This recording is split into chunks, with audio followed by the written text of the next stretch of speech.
Le ministre de l'Intérieur Aly Ngouille Ndiaye a affirmé mardi que le choix porté sur l'ancien ambassadeur Seydou Nourou Ba pour piloter le cadre de concertation sur le processus électoral est le résultat d'un consensus de tous les acteurs politiques. Nous avons choisi l'ambassadeur Seydou Nourou Ba et je pense que c'est un choix unanimement approuvé par la majorité qui n'avait pas de proposition et naturellement par l'opposition ainsi que les non-alignés, a-t-il déclaré.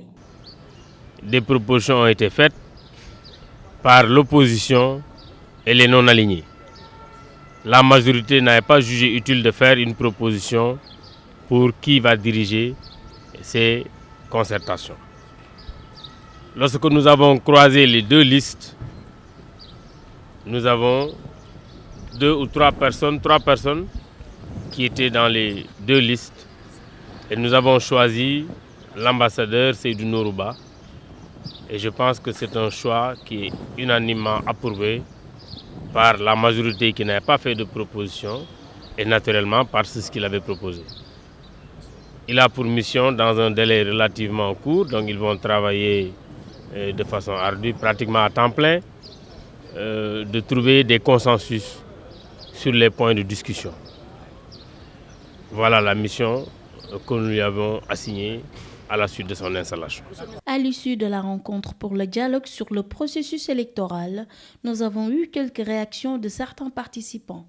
Je crois que pour permettre à ce que toutes les parties puissent être à l'aise et que nous puissions entamer les travaux dans de meilleures conditions, je crois qu'il faut se féliciter donc, de cette décision du président de la République, sur proposition aussi du ministre.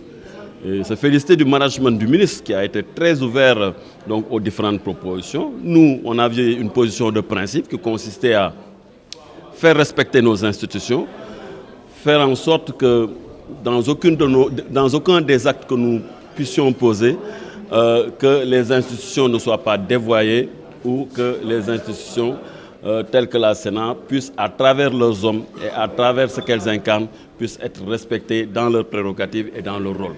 Mais nous avons toujours précisé que nous étions favorables donc, à toute forme d'action ou à toute forme de décision contribuant à faciliter donc, les négociations, à faciliter donc, le débat, à faire en sorte que les partis puissent être à l'aise, se sentir à l'aise, mais surtout qu'elles puissent avoir la confiance requise pour participer au débat sur le processus électoral et que nous puissions aller dans de bonnes conditions à ces élections. Je veux dire que ces concertations ne suffisent pas. Ce que nous voulons, c'est que les réformes qui seront proposées soient appliquées de façon effective. Parce qu'on se rend compte qu'on peut avoir les meilleures réformes du monde. S'il n'y a pas la volonté politique, on n'y arrive pas.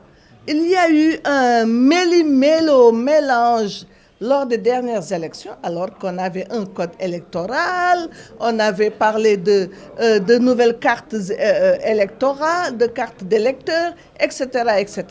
Et nous appelons l'administration, les préfets, les sous-préfets, etc., à mettre en œuvre les conclusions de ces concertations. C'est quelqu'un qui a servi son pays, qui nous a valu de satisfaction sur notre plan professionnel.